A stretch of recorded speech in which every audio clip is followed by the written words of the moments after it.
That's wild, right? So, um, the basic policy is that if you want to work in the United States, your attendance is required at all Nazi funerals, and you have to hold your cap to your chest, squeeze it, to pay your respects when massa passes. I mean, we can do that. We can live our entire lives waiting for this type of change when we don't have to pay our respects to the people with the nooses. But there's always another option as well.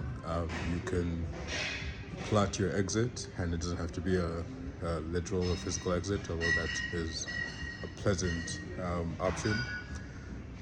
It can be an emotional, spiritual, material, psychological exit as well, to relocate one's center of existence and collectively our centers of existence in other places in the anti-colonial world. Whether it is if the universities have capitulated, then have the universities in other places.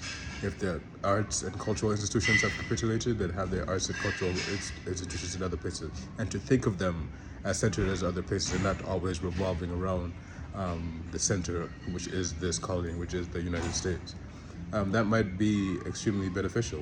You might see that it might herald the end of white supremacist, settler colonial imperialist power when we have boycotted and not waited for boycotts. We have sanctioned and not waited for sanctions, and we've kind of just been like, yo, you know what? That's pretty much it. I'm tired of that. What's happening in Burkina Faso? What's happening in Algeria? What's happening in Zimbabwe? And maybe the university, maybe Black Studies should exist there, not elsewhere. What if we were to say that the West should be reduced to ancestor veneration of people in powdered wigs and slave teeth? That veneration of those caskets, what if that was what the West was left to, a back alley refuse dump?